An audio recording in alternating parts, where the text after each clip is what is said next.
जारी विश्वकप 2026 स्पेनले अर्जेन्टिना विरुद्ध 1-0 को गोल अन्तरले विजयी हुँदै दोस्रो पटक विश्व विजेता हुन सफल भएको छ। कुल 48 वटा देशहरूमध्ये अन्तिम चरणको लागि खेल हुँदै गर्दाखेरि जम्मा 104 वटा खेलहरू रहे। यस क्रममा खेलाडीले प्रदर्शन गरेका खेलहरू कुन टिमले खेल्दै गर्दाखेरि आफूले सपोर्ट गरेको टिम कहाँसम्म पुग्न सफल रह्यो र कस्तो किसिमको खेल प्रदर्शन गर्यो त्यो हामीले मनन गर्नुपर्ने विषय रह्यो।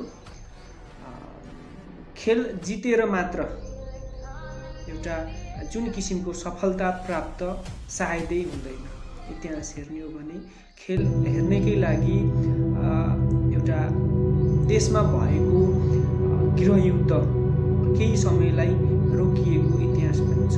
यसबाट प्रष्ट हुन्छ कि एउटा खेलाडीले आफूले प्रदर्शन गर्ने खेलमा कति खेल अनुशासन जोडिएको हुन्छ भन्ने कुराहरुमा चाहिँ हामी सबै जानकार हुनुपर्छ। प्रतिस्पर्धामा जितको अपेक्षा लिई सबै खेलाडी उपस्थित हुने गर्दछन् खेल मैदानमा र सबैले विश्वकपको ट्रफी हात पार्न असम्भव नै छ। तर खेलाडीलाई जीवन्त राख्न दर्शकहरूको भावना जिती खेल बाहेकको जीवनलाई प्रतिष्ठित बनाउन भने सबै खेलाडीहरू अवश्य त्यस पक्षमा सफल रहन सक्दछन्।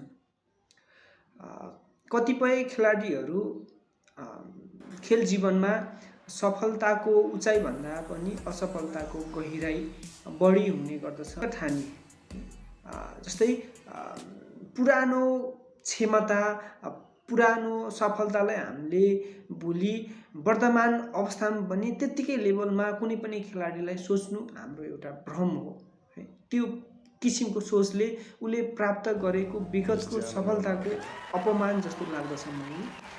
तसर्थ उक्त व्यक्तिगत दृष्टिकोण र क्षमताबाट ऊ पुरस्कृत हुँदै गइरहेको हुन्छ, न कि हामी अन्य व्यक्तिहरूको तुलना र मूल्याङ्कनहरूमा उलाई एउटा छुट्टै परिचय दिँदाखेरि त्यसले ऊ व्यक्तिसँगको सफलता जुन उचाइ हुन्छ त्यो उचाइसँग त्यसले त्यति सम्बन्ध राख्दैन जस्तो लाग्छ।